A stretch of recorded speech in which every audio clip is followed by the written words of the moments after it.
الحمد لله نحمده ونستعينه ونستغفره ونؤمن به ونتوكل عليه ونعوذ بالله من شرور أنفسنا ومن سيئات أعمالنا من يهده الله فلا مضل له ومن يضلله فلا هادي له ونشهد أن لا إله إلا الله وحده لا شريك له ونشهد أن سيدنا وحبيبنا وطبيب قلوبنا ومولانا محمدا عبده ورسوله الذي أرسل رسوله بالحق بشيرا ونذيرا وداعيا إلى الله بإذنه وسراجا منيرا فقد قال الله تعالى في كلامه المجيد وفي فرقانه الحميد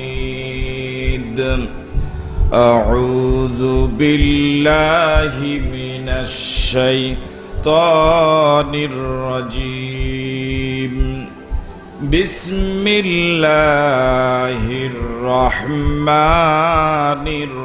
الرحيم إن الله وملائكته يصلون على النبي يا أيها الذين آمنوا صلوا عليه وسلموا تسليما اللهم صل على محمد وعلى آل محمد كما صليت على إبراهيم وعلى آل إبراهيم إنك حميد مجيد اللهم بارك على محمد كما باركت على إبراهيم وعلى آل إبراهيم إنك حميد مجيد Chandola KB high school and college ময়দানে সিরাতুন নবী সাল্লাল্লাহু আলাইহি সাল্লাম ফাউন্ডেশন কর্তৃক আয়োজিত দুদিনব্যাপী তাফসীরুল কুরআন মাহফিলের আজ প্রথম দিবস। এই মাহফিলের মহতারাম সভাপতি শ্রদ্ধাভাজন আল্লামা অধ্যক্ষ গোলাম সরোয়ার সাইদি পীর সাহেব আড়াইবাড়ি, সিরাতুন নবী ফাউন্ডেশনের সম্মানিত সদস্যবৃন্দ, হযরত উলামায়ে কেরাম, মুরব্বিয়ান ইজম, যুবক বন্ধুরা, ব্যবসায়ী ভাইয়েরা, পর্দার অন্তরালে শ্রবণরতা শ্রদ্ধেয়া মা এবং বোনেরা, সকলকে আবারও সালাম, আসসালামু আলাইকুম ওয়া রাহমাতুল্লাহি ওয়া বারাকাতুহু। আল্লাহ সুবহানাহু ওয়া তাআলার দরবারে শুকরিয়া যে মহান মুনিব এই বৃষ্টির মাঝেও আমাদেরকে বসে থাকার তৌফিক দিলেন। সে মুনিবের দরবারে মুনিবের শেখানো ভাষায় সকলে মিলে সমস্বরে পড়ছি আলহামদুলিল্লাহ। রাসূল করিম সাল্লাল্লাহু আলাইহি ওয়াসাল্লামের রূহ মুবারকে আমরা সকলে দরুদ পড়ি, যার মাধ্যমে আমরা একটি সুন্দর জীবন বিধান পেয়েছি। সে নবীর প্রতি আমরা সকলেই পড়ছি সাল্লাল্লাহু আলাইহি ওয়াসাল্লাম। শুহাদায়ে কেরামদের আত্মার মাগফিরাত কামনা করছি, যারা দ্বীনের জন্য জীবন দিলেন, মাজলুম হয়ে কবরে গেলেন। আল্লাহ রাব্বুল আলামিন তাদের সকলকে শহীদ হিসেবে কবুল করুক। 52 সনে ভাষার জন্য যারা জীবন দিলেন, 71 সনে দেশ মাতৃকার স্বাধীনতার জন্য যারা জীবন দিলেন, জাতির শ্রেষ্ঠ সন্তান বীর মুক্তিযোদ্ধা খাঁটি ইমানদার অবস্থা যারা কবরে গেলেন, আল্লাহ রাব্বুল আলামিন তাদেরকে শহীদ হিসেবে কবুল করুক। সম্মানিত দ্বীনী ভাইরা, আমরা সরাসরি একটি বিষয়, এখন অনেক জায়গায় গেলে পরে আমাদেরকে আলোচনার আগেই আমাদেরকে ওয়াজ করা শুরু করে যে হুজুর আকাশের উপরে কবরের নিচে মাটির নিচে যা আছে সেই বিষয়ে কথা বলবেন। তো আমরা ইনশাআল্লাহ আকাশের উপরে তো এখন ওঠার সুযোগ হয়নি, আমরা জমিনের নিচে কিছু অবস্থা তো দেখেছি, মানুষ কিভাবে দাফন করে জানাজা হয়। আমরা সে বিষয়ে আপনাদেরকে সাথে নিয়ে কথা বলবো ইনশাআল্লাহ। সম্মানিত দিনী ভাইরা, এই পৃথিবীর সব ধর্মের, সব বর্ণের, সব ভাষার, সব মানুষ একটা বিষয় একমত, এই পৃথিবীতে থাকা যাবে না। এ ব্যাপারে কি কারো দ্বিমত আছে? আপনাকে সকলে একমত? মানুষ মরে যাওয়ার পরে তার জন্য দু অবস্থা, দু হাল সে খালি নেই। একটি হলো জান্নাত আর একটি হলো জাহান্নাম। মরার পরে আমরা কোথায় যেতে চাই? খুব আস্তে বলেন, কোথায় যেতে চাই? এই যে বললেন জান্নাতে যেতে চাই, এই আন্দোলন করে কি জান্নাত পাওয়া যাবে? বর্তমান পৃথিবীতে আন্দোলন করে ছোট্ট একটি দাবিও আদায় করা যায় না, এবং পৃথিবীর অনেক দেশে আন্দোলনই করা যায় না, ঠিক নয় কি? আন্দোলন করে যখন পৃথিবীর ছোট্ট একটি দাবিও আদায় করা যায় না, আন্দোলন করে জান্নাত পাওয়া যাবে না। আমরা সকলে জান্নাতে যেতে চাই। জান্নাতে যাওয়া কি খুব বেশি জরুরি? কথা বলে না, খুব বেশি জরুরি? যাওয়াই লাগবে, না গেলে চলবে না। ব্রাহ্মণ পাড়া যাওয়া যেমন জরুরি, জান্নাতে যাওয়া এমন জরুরি। কয়েকজনে মাথা লাড়ে বলে হ, জান্নাতে যাওয়া যেমন জরুরি, ব্রাহ্মণ পাড়া যাওয়া এমন জরুরি। আরো বেশি জরুরি। ব্রাহ্মণ পাড়া জীবনে না গেলেও চলবে, কিন্তু জান্নাতে না গেলে চলবে না, ঠিক নয় কি? কোন বিশেষ প্রয়োজনে ব্রাহ্মণ পাড়া যাওয়ার জন্য আপনার যদি খুব প্রয়োজন হয়, আপনি ঘর থেকে রওনা হলেন, ব্রাহ্মণ পাড়া যাওয়া যদি বেশি জরুরি হয়, যাওয়ার পথে যদি কোনো বাধা হয়, আপনি কি সে বাধা দেখে ফিরে আসবেন, না বাধা ডিঙ্গিয়ে ব্রাহ্মণ পাড়া যাবেন? জোরে বলেন। জান্নাতে যাওয়ার পথে যদি কোনো বাধা হয়, সে বাধা কি ডিঙ্গানো দরকার নয়? কথা বলেন, ডিঙ্গানো দরকার নয়? জান্নাতে যাওয়ার পথে যদি আশরাফির তাফসির বাধা হয়, আশরাফির তাফসির বাদ। এখনো বলেই নেই। সবাই একমত? আশরাফিকে চিনার আমার কোনো প্রয়োজন নাই, আমার জান্নাতে যাওয়া দরকার, ঠিক নয় কি? আমি ওকে দাওয়াতও দেব, ভালো মানের খাওয়াও খাওয়াবো, ওর আগে পরে হুন্ডা দিয়ে মিছিল করব, মোটা অঙ্কের হাদিয়াও দেব, আবার ওর তাফসির শুনে জাহান্নামী হব। এমন বোকা মনে হয় পৃথিবীতে কেউ থাকার কথা, ঠিক নয়? যদি কারো আলোচনা আমার জন্য বাধা হয়, জান্নাতে যাওয়ার পথে তাকে আমার এলাকায় ঢুকতে দেওয়া যাবে না। আমার আশরাফিকে চিনার কোনো প্রয়োজন নাই, আমার জান্নাতে যাওয়া দরকার। সবাই একমত? জান্নাতে যাওয়ার পথে যদি আমার পীর বাধা হয়, সকলে তো একসাথে বলতে পারলেন না। আমার ভাইরা, জান্নাতে যাওয়ার পথে যদি পীর বাধা হয়, কবে বাদ? কবে বাদ? এখন বাদ। জান্নাতে যাওয়ার পথে যদি দল বাধা হয়, জান্নাতে যাওয়ার পথে যদি নেতা বাধা হয়, জান্নাতে যাওয়ার পথে যদি আমার ইমাম বাধা হয়, সব বাদ দিতে হবে। রাজি আছেন? আমার দল প্রয়োজন নাই, নেতার প্রয়োজন নাই, আশরাফির প্রয়োজন নাই, আমার জান্নাতে যাওয়ার প্রয়োজন। সবাইকে একমত? কারা কারা একমত দুহাত তুলে দেখান।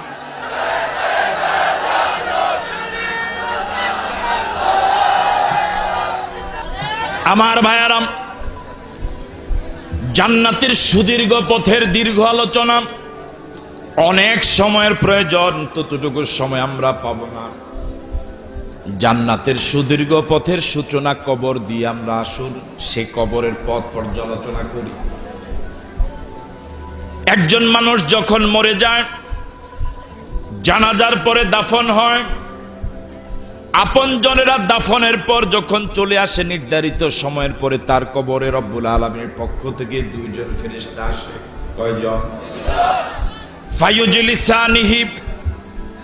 ওই দুইজন ফেরেশতার সর্বপ্রথম কাজ হলো, দুনিয়ার আপনজনেরা আমাকে আপনাকে শোয়ান অবস্থা রেখে এসেছিল, ওই দুইজন ফেরেশতার সর্বপ্রথম কাজ হবে তারা আমাকে আপনাকে বসাবে। ফায়াকুলানে লাহু মার রাব্বুক। এবার রিমান্ড শুরু হবে। সর্বপ্রথম প্রশ্ন করে বলা হবে, বান্দা, ফায়াকুলানে লাহু মার রাব্বুক, বলো তো দেখি তোমার রব কে? আমি আপনাদেরকে প্রশ্ন করলাম, আমাদের রব কে? সবাই বলুন তো আল্লাহ। আবার বলুন আল্লাহ। আরেকবার বলুন আল্লাহ। আমার ভাইয়ারা, রব এমন এক গুরুত্বপূর্ণ সত্তা, দুনিয়া আসার আগে রবের সাথে আমরা পরিচিত হয়েছিলাম রূহের জগতে। তিনি আমাদেরকে প্রশ্ন রেখেছিলেন, আলাস্তু বিরব্বিকুম, আমি কি তোমাদের রব নই? আমরা সকলে স্বীকৃতি দিয়েছিলাম, হ্যাঁ আপনি আমাদের রব। দুনিয়াতে আসার পর সেই আসল রবকে যেন ভুলে না যাই, আসল রবের জায়গা যেন নকল রবেরা দখল না করে, আসল রবকে যেন ভুলে না যায়। আমাদের রব দুনিয়া আসার পরে বারবার আমাদেরকে সে আসল রবের কথা স্মরণ করিয়ে দিলেন। ইয়া আইয়ুহান নাসু উবুদু রাব্বাকুম ইন্না জালজালাতাস সাআতি শাইউন আযীম। ইবাদত করো, গোলামি করো, বন্দেগী করো তোমাদের রবের, যে রবকে স্বীকৃতি দিয়েছিলেন রূহের জগতে। দুনিয়াতে আসার পর সেই রবকে ভুলে যেও না, গোলামি করো, আইন মেনে চলো। কার? রবের। কার? আরো জোরে বলেন। একজন ইমানদার 24 ঘন্টা অসংখ্যবার রবকে ডাকে। আমি আপনি যখন নামাজ পড়ি, রুকুতে যখন যাই, রবের সামনে যখন মাথাটা নত করি, সেখানেও রবকে ডাক দেই। ডাকি কি ডাকি না? সুবহান রাব্বিয়াল আযীম, সুবহান রাব্বিয়াল আযীম, সুবহান রাব্বিয়াল আযীম। এখানে রব আছে না নাই? রুকু থেকে যখন মাথা উঠাই, সেখানেও বলি রব্বানা লাকাল হামদ। আবার যখন সিজদা যাই, সেখানেও রব, সুবহান রাব্বিয়াল আলা, সুবহান রাব্বিয়াল আলা। শুধু তাই নয়, যখনই আল্লাহর কাছে হাত তুলি, তখন বারবার রব বলে ডাকি, রব্বানা ও রব্বানা, রব্বানা যালামনা আনফুসানা। আবার ডাক দেই, রব্বানা আতিনা ফিদ দুনিয়া হাসানা। আবার ডাক দিয়ে বলি, ও রব্বানা লা তুজিগ কুলুবানা বা'দা ইয হাদাইতানা ওয়া হাব লানা মিন লাদুনকা রাহমা। আবার মা বাবার জন্য যখন রবের কাছে দোয়া করি, এ ভাষায় দোয়া করি, ও রব্বির হামহুমা কামা রাব্বায়ানি সগীরা। রব্বানা আতিনা মা ওয়া'আদতানা আলা রুসুলিকা ওয়া লা তুখজিনা ইয়াউমাল কিয়ামা। এভাবে একজন ইমানদার 24 ঘন্টা অসংখ্যবার বিনয়ের সাথে রব বলে ডাক দেয়। ঠিক রূহের জগতেও রব, দুনিয়ায় রব, কবরেও প্রথম প্রশ্ন রব, মার রব্বুকা। কবরের প্রশ্নগুলো রব্বুল আলামিন অনেক আগে আউট করে দিলেন। আমার ভাইয়েরা, বর্তমান পৃথিবীর অনেক দেশের পাবলিক পরীক্ষার প্রশ্ন আগে আউট হয়ে যায়। অন্তত এই বিষয়টা শরীয়তের সাথে হুবহু মিল আছে। কবরের প্রশ্ন আউট, দুনিয়ার পাবলিক পরীক্ষার প্রশ্ন আউট। অন্তত এই দিকটা শরীয়ত বিরোধী বলার সুযোগ নাই। কথা বলে আমার ভাইয়ারা, দুনিয়া আসার পর সে আসল রবকে ভুলে গেলাম। আসল রবের জায়গা দখল করে আছে নকল রবেরা। যদি বলেন ঠিক কিনা? আসল রবের জায়গা দখল করে আছে কখনো দল, কখনো নেতা, কখনো পীর। ঠিক নয় কি? আমি আপনাদেরকে সাথে নিয়ে রফিক ভাইকে প্রশ্ন করি, করব? ভয় পাইছে? ও বলে পেছেন না, প্রশ্ন করেন। ভয় পাইছে? আপনি যে পীরের মুরিদ, আপনার এই জায়গায় পীরের মোহাব্বত যতটুকু আছে, রবের মায়া কি ততটুকু আছে? বেশি আছে কার? একটু দাঁড়ান। বাজে কথা, একদম ফাও কথা। হাত উঠে লই। উনি বলে নাই, আপনারা বলেন আছে। আবার জিজ্ঞেস করি, আপনার পীরের প্রতি এই জায়গায় যতটুকু মায়া, আপনার রবের প্রতি কি অতটুকু মায়া এই জায়গায় আছে? বাস্তবে কি দেখি? পীরের বিরুদ্ধে কথা বললে মেজাজ গরম। এখন কিন্তু যুবকেরা বেশি একটা মুরিদ হয় না, বুড়ারাই আগেও মুরিদ, এখনো মুরিদ। এরা মরে গেলে ব্যবসা মোটামুটি ঢঙে উঠবে। মুরিদের বয়স 90, এমন বুড়া মুরিদের সামনে কোন লোক যদি তার পীরের বিরুদ্ধে কথা বলে, সকলে সত্যিকার অর্থে বলুন তো দেখি, এই বুড়া মুরিদের কি মেজাজ গরম হবে? কথা বলে না, গরম হবে। কিন্তু এই লোকটার সামনেই কিছুক্ষণ পরে তার আল্লাহকে গালি দেওয়া হলো, কোরআনের আইনের বিরুদ্ধে কথা বলা হলো, আল্লাহর বিরুদ্ধে কথা বলা হলো। সত্যিকার অর্থে বাস্তব অবস্থার আলোকে বলুন, পীরের বিরুদ্ধে বলার কারণে তার মেজাজ এরকম গরম হয়েছিল, এই লোকটার সামনে তার আল্লাহর বিরুদ্ধে কথা বলার কারণে কি মেজাজ এরকম গরম হবে? তো এই লোকেরাই তো একটু কি জবাব দিল, এখন কি দেয়? তাহলে গরম, কথা বলে না গরম। তাহলে কি বোঝা গেল? এখানে পীরের মায়া যতটুকু, আল্লাহর মায়া ততটুকু, ঠিক নয় কি? আপনি যদি জিজ্ঞেস করেন, মুরব্বী, একটু আগে আপনার পীরের বিরুদ্ধে কথা বলার কারণে আপনি মেজাজ গরম করলেন, বুড়া বয়সে লাঠি হাতে নিলেন, এখন আপনার সামনে আপনার মালিকের বিরুদ্ধে কথা বলা হলো, আপনি কিছুই বললেন না। ওই বুড়াটা নিশ্চয়ই বলবে পরিস্থিতি ভালো না। কথা বলে না, ঠিক কিনা? আমি কি বলেছি আপনারা কি শুনেছেন? কি বলেছি? ঠিক নয় কি?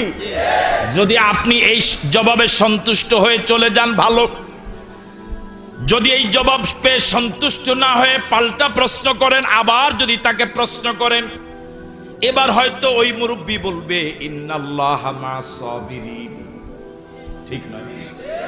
এবার ওই মুরব্বী আপনাকে ধৈর্যের পরামর্শ দিবে, ঠিক নয় কি? ধৈর্যের ব্যাপারে এমন ওয়াজ তিনি করবে, আল্লাহ শ্রেষ্ঠ ওয়াজ। এবার বলুন তো দেখি, আল্লাহকে গালি দেওয়ার সময় যখন তিনি নসিহত করছেন ধৈর্যের, ওনার পীরের বিরুদ্ধে যখন গালি দেওয়া হলো, এই ধৈর্যের ওয়াজ তখন ওনার কোথায় ছিল? বাস্তব অবস্থা হলো, মুরিদদের এই জায়গায় পীরের প্রতি মায়া যতটুকু, আল্লাহর মায়া ততটুকু নাই। জোরে বলেন, ঠিক নয় কি? আমার ভাইয়ারা, আমাদের বাস্তব অবস্থা হলো, আমাদের এই জায়গায় দলের মায়া যতটুকু, আমাদের রবের প্রতি মায়া ততটুকু নাই। আমাদের এই জায়গায় নেতার প্রতি মায়া যতটুকু, আমাদের আল্লাহর প্রতি মায়া ততটুকু নাই, ঠিক না?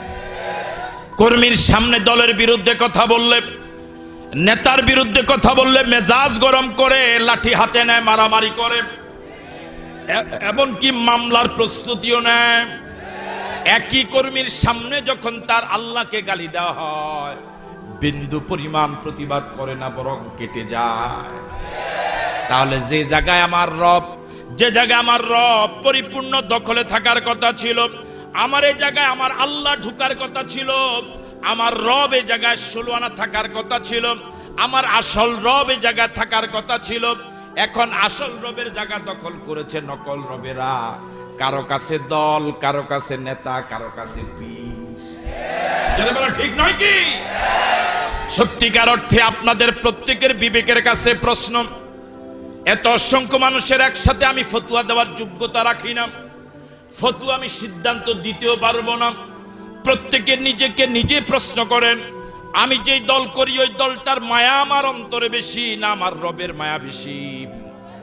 যদি আপনার বিবেক বলে দলের প্রতি মায়া বেশি, নেতার প্রতি মায়া বেশি, প্রথম প্রশ্নের জবাব দিতে গিয়ে যদি, কবরের প্রথম প্রশ্নের জবাব দিতে গিয়ে যদি, যে পীরের আমি মুরিদ, যে পীরের আমি খলিফা, জীবন দিয়ে যে পীরকে আমি ভালোবাসি, আমি চাই শুধু আমার পীর আমার এলাকায় ঢুকুক, অন্য কোন পীর আমার এলাকায় মাহফিল করতে না পারুক।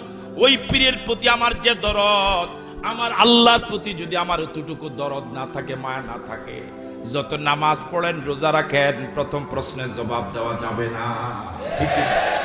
আপনারা যারা বিবাহ করেছেন, অবিবাহিতরা জবাবটা দেওয়া একটু কঠিন হবে।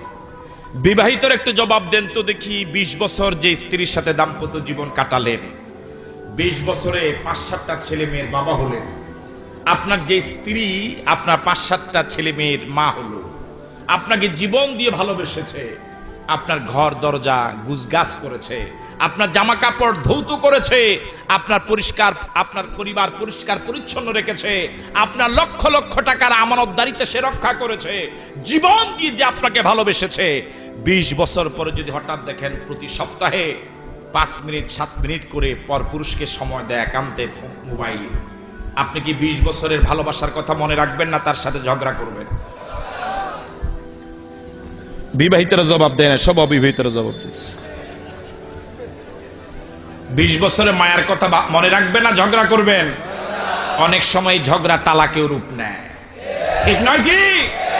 মাত্র 5 মিনিট একটা পরপুরুষকে সময় দিল, তাও মোবাইলে একান্তে সময় দেওয়ার কারণে আপনার যদি এতটুকু সিদ্ধান্ত আপনি নিতে পারেন, 20 বছরের সব ভালোবাসা যদি ভুলে যান, আমার এই জায়গায় 16 আনা থাকার কথা কে? এই জায়গা যদি নকল রব ঢুকে, তাহলে আল্লাহ কোন দুঃখে আপনাকে জান্নাত দিবে? কথা বলে না কা? আসলে আমরা রব চিনি না। রব যদি চিনতাম সেজদা দিয়ে মজা পেতাম, রব যদি চিনতাম জিকির করে মজা পেতাম। এবার জানা দরকার রব কাকে বলে। সারা পৃথিবীর সব উলামায়ে কেরাম একমত, তারবিয়াতুশ শাইয়্যি ইলা কামালিহি শাইয়ান ফাশাইয়া, নাই থেকে বিন্দু থেকে তিল তিল করে পূর্ণতা যিনি পৌঁছান তিনি হলেন রব। আল্লাহু আকবার। আমি আশরাফি 42 বছর আগে ছিলাম না, এখন আমার 42 বছর চলছে। 42 বছর আগে আমি আশরাফি কিছুই ছিলাম না। এই অবস্থা কি শুধু আমার জীবনে গেল না, আপনাদের জীবনেও? কথা বলে না কা? ওয়ালাকাদ খালাকনাল ইনসানা মিন সুলালাতিম মিন তিন। আমার আপনার জন্মের উৎস হলো মাটির সার নির্যাস, এরপরে বীর্য, নাপাক পানি। পৃথিবীর কোন মার্কেটে 4 পয়সার যার দাম নাই, ফ্রি দিলেও কেউ নিবে না। দুর্গন্ধযুক্ত বাজে পানি, দুর্গন্ধযুক্ত বাজে পানি। এমন এক ফোঁটা নাপাক পানি যখন আমার আপনার মায়ের গর্ভে গেল, এমন এক ফোঁটা নাপাক পানি যখন আমি আপনি মায়ের গর্ভে, এই অসহায় অবস্থা আমার পীর আমার খবর নেয় নাই, আমার দল আমার খবর নেয় নাই, আমার নেতা আমার খবর নেয় নাই। পীর খবর নেওয়া শুরু করেছে যেদিন থেকে আমার পকেটে টাকা ঢুকেছে। আসতে বলেন মায়ের, আসতে পারে আমার ভাইয়ারা। যেদিন থেকে আমার পকেটে টাকা ঢুকেছে সেদিন থেকে আমার পীরের কাছে আমার কদর বেড়ে গিয়েছে। যেদিন আমার পকেটে আগের মতো টাকা থাকবে না, পীরের দরবারেও আমার আগের মতো কদর থাকবে না। 16 আনা ঠিক। আমি যখন আমার মায়ের গর্ভে 1 ফোঁটা নাপাক পানি, আমার দল আমার খবর নেয় নাই, আমার নেতা আমার খবর নেয় নাই। নেতার কাছে আমি ততদিন প্রিয় ছিলাম যতদিন আমি নেতার কথা অন্যের মাথায় বাড়ি দিতে পেরেছিলাম।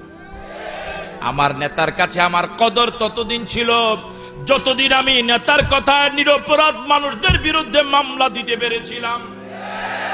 আমার নেতার কাছে আমার কদর ততদিন ছিল যতদিন নেতার নামে মিছিল করতে পেরেছিলাম, যতদিন নেতার নির্দেশে অন্যের বাড়ি অন্যের অফিস দখল করতে পেরেছিলাম। যেদিন আমি আর মিছিলের উপযোগী থাকবো না, যেদিন আমি বুড়া হয়ে যাব, যেদিন আমি অসুস্থ হয়ে যাব, যেদিন আমি প্যারালাইজ আক্রান্ত হয়ে যাব, যেদিন আমি আর আগের মতো মানুষের মাথায় বাড়ি দিতে পারবো না, যেদিন আমি আর অস্ত্র চালাতে পারবো না, যেদিন আমি আর নেতার পিছনে সারাদিন মিছিল করতে পারবো না, যত বড় নেতাই হই, সেদিন থেকে আমার দলের কাছে আগের মতো কদর থাকবে না। ভালো করে শুনো মুসলমান, তিনি আমাদের রব, তিনি আমার রব, তিনি আমার এমন রব, তিনি আমার এমন রব। আমি আপনি যখন মায়ের গর্ভে 1 ফোঁটা নাপাক পানি, দল খবর নেয় নাই, পীর খবর নেয় নাই, নেতা খবর নেয় নাই, পৃথিবীর কেউ আমার খবর নেয় নাই। এই অসহায় অবস্থায়ও যিনি আমাকে ভুলে যান নাই, তিনি আমার রব, তিনি আমার রব। আল্লাহু আকবার। তিনি আমাকে ভুলে যান নাই, দুনিয়ার কেউ আমার খবর নেয় নাই, দুনিয়ার কেউ আমার খবর জানতো না। এই অসহায় অবস্থায় আমার রব আমাকে ভুলে যায় নাই। এই অসহায় অবস্থায় আমার রব আমাকে ভুলে যায় নাই। এই এক ফোঁটা নাপাক পানিকে আপন কুদরতে দয়া মায়া দিয়ে তিল তিল করে তিনি লালন করা শুরু করে দিলেন। তিল তিল করে, শাইয়ান ফাশাইয়া, বিন্দু বিন্দু করে, তিল তিল করে, জাররা জাররা করে আমার রব, তিনি আমার এমন রব। ওই এক ফোঁটা নাপাক পানিকে ধীরে ধীরে তিনি রক্তের টুকরা বানালেন। আল্লাহু আকবার। আমার ভাইয়ারাম, আমি আশরাফিকে যদি আমার রব রক্তের টুকরার আকারে খালাস করে দিতেন, আমার জায়গা হয়ে যেত টয়লেটে, পৃথিবীর কেউ আমার নাম জানতো না। আমি আশরাফির নামে পোস্টারিং হতো না, হ্যান্ডবিল হতো না, মাইকিং হতো না। আমার গাড়ির সামনে গাড়ির পিছনে যুবকেরা হুন্ডা বহর নিয়ে মিছিল করতো না। আমার আশরাফির নামে মোটা অঙ্কের হাদিয়া খামের ভিতরে ঢুকে থাকতো না। তিনি আমার এমন রব, তিনি আমার এমন রব, তিনি আমার এমন রব। এক ফোঁটা নাপাক পানিকে তারবিয়াতুশ শাইয়্যিব ইলা কামালিহি শাইয়ান ফাশাইয়া, ধীরে ধীরে বিন্দু বিন্দু করে, জাররা জাররা করে রক্তের টুকরা বানালেন। রক্তের টুকরাকে আবার জাররা জাররা করে মায়া মোহাব্বত করে গোশতের টুকরা বানালেন। এই ছোট্ট গোশতের টুকরার ভিতরে তিনি আমার এমন রব, আমি কোনোদিন তার কাছে চাই নাই। আমি আমার প্রয়োজন বুঝতামও না, কি হলে আমার ভালো হবে সেটা আমি জানতামও না। তিনি আমার এমন রব, আমার জন্য যা প্রয়োজন তিনি আমার ছোট্ট বডিটার ভিতরে, গোশতের টুকরাটার ভিতরে একটা নয়, দুইটা নয়, চিকন চিকন 206 খানা হাড় তিনি দিয়া দিলেন। জোরে বলেন না আল্লাহু আকবার। আপনারা এখন বসা না দাঁড়ান। যদি দেহের ভিতরে আমার রব হাড় না দিতেন, বসতে কি পারতেন?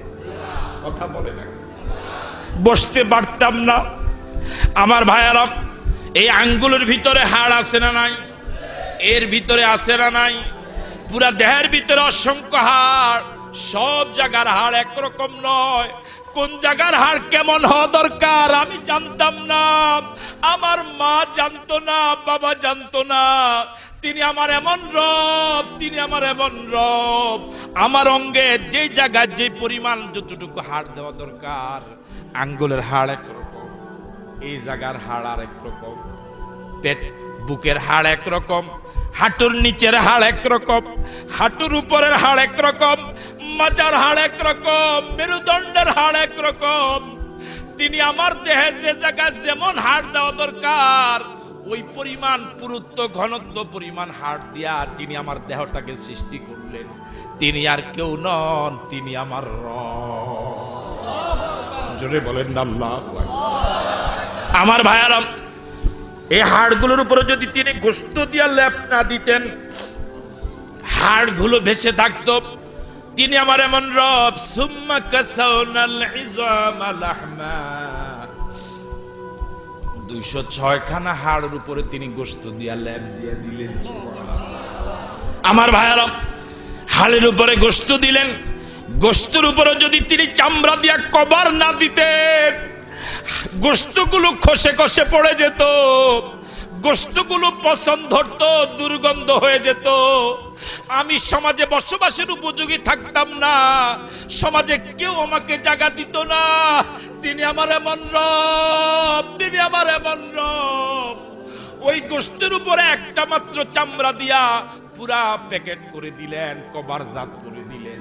মাথার তালু থেকে পায়ের তালু পর্যন্ত একটা মাত্র চামড়া দিয়ে যিনি আমার দেহটাকে প্যাকেট করে দিলেন, তিনি আমার রব। এই ছোট্ট একটা চামড়ার ভিতরে কত বিপরীতপূর্ণ বৈশিষ্ট্য। ছোট্ট একটা চামড়ার ভিতরে মাথার তালুর চামড়া একরকম, পায়ের তালুর চামড়া একরকম, হাতের তালুর চামড়া একরকম, বুকের চামড়া একরকম, পিঠের চামড়া একরকম, পেটের চামড়া একরকম, রানের চামড়া একরকম, হাতের পিঠের চামড়া একরকম, কানের চামড়া একরকম, মুখের চামড়া একরকম, গলার চামড়া একরকম। আল্লাহু আকবার। যে জায়গায় যতটুকু ঘনত্ব দরকার, পুরুত্ব দরকার, মোটা দরকার, লংজিভিটি দরকার, আল্লাহ আমি চাই নাই, বলি নাই, আমার মা বাবা কোনদিন আলেমদেরকে দিয়া দোয়া করে নাই, যিনি আমার ছোট্ট দেহের ভিতরে এত বৈশিষ্ট্যপূর্ণ, এত অসংখ্য গুণাবলী সহ চামড়া দিয়ে প্যাকেট করে দিলেন, তিনি আর কেউ নন, তিনি আমার রব। আমার ভাইয়ারা, এই রব সম্পর্কেই তো পরকালে প্রথম প্রশ্ন হওয়া দরকার। জোরে বলেন ঠিক নয়? কবরে প্রথম প্রশ্ন এমন রব সম্পর্কে হওয়া যুক্তিসঙ্গত, ঠিক নয় কি? এমন রব সম্পর্কে যদি কবরে প্রথম প্রশ্ন না হতো, কবরের পরীক্ষার ব্যবস্থাপনা ব্যর্থ হয়ে যেত। এটা কোনো পরীক্ষার হলই হতো না। আমার রব, ওনার সম্পর্কে প্রথম প্রশ্ন কবরের পরীক্ষার হলকে কার্যকর করেছে, ইফেক্টিভ করেছে, কার্যকরী করেছে, ব্যর্থ হতে দেয় নাই। কবরের পরীক্ষার ফলকে মানুষের কাছে উন্মুক্ত করে দিয়েছে। আমার ভাইয়েরা, মানুষের ছোট্ট দেহের চামড়া সব জায়গায় একরকম নয়। ঠান্ডা থেকে বাঁচার জন্য এই পৃথিবীতে অনেক কিছু আবিষ্কার হলো। সুইটার, জ্যাকেট, জাম্পার, চাদর, মাফলার, হাত মোজা, পাও মোজা। আজ পর্যন্ত কি শুনেছেন মুখ মোজা? ওরা শুনে নাই, শুনছে মনে হয়, শুনেছে? আমার ভাইয়েরা, এই জায়গায় যে পরিমাণ ঠান্ডা লাগে এই জায়গায় ওই পরিমাণ লাগে না। আল্লাহু আকবার। মাত্র 8-10 ইঞ্চি ব্যবধানে এই জায়গায় একটু ঠান্ডা লাগলে পরে নিউমোনিয়া হয়ে যায়। এই জায়গা সারা দিন মাঘ মাসের শীতের রজনীতে সারা রাত খোলা থাকে, ঠান্ডা লাগে না। অল্প একটু ব্যবধানে এত গুণাবলী, বিপরীতমুখী গুণাবলী দিলেন। তিনি নেতা নয়, তিনি দল নয়, সে আমার পীর নয়, সে আমার রব। আল্লাহু আকবার। মায়ের পেটের রু এলো, এবার খাদ্যের প্রয়োজন, খাবো কি? তিনি আমার এমন রব, তিনি আমার এমন রব। আমার মায়ের নাপাক রক্তটাকে বন্ধ করে দিয়ে, আমার আপনার নাভির সাথে বাইপাস রোড তৈরি করে দিয়ে, তিনি আমার এমন রব, তিনি আমার এমন রব, তিনি আমার এমন রব। মায়ের নাপাক রক্তটা আমার নাভির ভিতরে দিয়ে 9 মাস 10 মাস আমাকে জীবিত রাখলেন। আমার পীর আমার খবর নেয় নাই, আমার দল আমার খবর নেয় নাই, আমার আব্বা আম্মা আমার খবর নেয় নাই, আমার নেতা আমার খবর নেয় নাই। এই দুরবস্থায় আমার রব আমাকে ভুলে যায় না। এবার দুনিয়া আসার সময় হলো। সুম্মা সাবিলা ইয়াসসারা, সুম্মা সাবিলা ইয়াসসারা, সুম্মা সাবিলা ইয়াসসারা। দুনিয়াতে স্বাভাবিক পদ্ধতিতে রবের কুদরতে চলে এলাম। চলে আসার সাথে সাথে নার্স এবং ধাত্রীরা নাভির সাথে যে বাইপাস রোড ছিল সেটা কেটে দেয়, ঠিক কি না? এখন আমি খাবো কি? তিনি আমার এমন রব, তিনি আমার এমন রব, তিনি আমার এমন আল্লাহ। আমি দুনিয়া আসার 6 মাস আগেই আমার মায়ের বুকের স্তনের ভিতরে আমার জন্য যিনি খাদ্য রিজার্ভ করে রাখলেন, তিনি আমার রব। আল্লাহু আকবার। আমার ভাইয়েরা, দুনিয়ার মানুষগুলো আমাদের খাদ্য ছিনতাই করে নিয়ে যায়, আর আমার রব আমার জন্য খাদ্য রিজার্ভ করে রাখে। ওই খাদ্যটা বেশি পাতলাও না, বেশি পাতলা হলে স্বাদ লাগবে না, বেশি ঘন না, বেশি ঘন হলে পরে বাচ্চার হজমিতে কষ্ট হবে, সমস্যা হবে। বেশি মিষ্টিও না, বেশি গরমও না, বাচ্চার গলা পুড়ে যাবে। বেশি ঠান্ডাও না, বাচ্চার নিউমোনিয়া হবে। বেশি পাতলাও না, বেশি ঘনও না, বেশি গরমও না, বেশি ঠান্ডাও না, বাচ্চার জন্য উপযোগী ব্যালেন্স করে যিনি তৈরি করলেন, তিনি আমার রব। আল্লাহু আকবার। মায়ের দুধের প্রতিটি ফোঁটার ভিতরে একটা করে যদি ছিদ্র দিতেন, চোষণ এলে পরে অনেক পরিমাণ দুধ এসে গলাটা বন্ধ হয়ে যেত। তিনি আমার এমন রব, প্রতিটি ফোঁটার ভিতরে চিকন চিকন 32টা ছিদ্র ছিলেন তিনি রব। আল্লাহু আকবার। এ রবের গোলামি করব, রাজি আছি?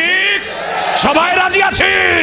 কবরের প্রথম প্রশ্নের জবাব যদি দিতে হয়, এমন রব ছাড়া কোন রব মানা যাবে না, এমন আল্লাহর আইন ছাড়া কারো আইন মানা যাবে না, এমন রবের বিধান ছাড়া কোন রবের বিধান মানা যাবে না।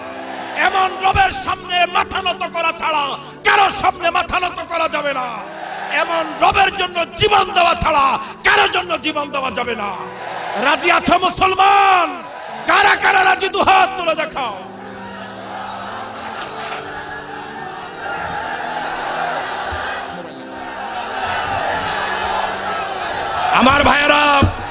আমার ভাইয়েরা ভালো করে শুনুন, জীবন যদি দিতে হয় রবের জন্যই দিব, রাজি আছি।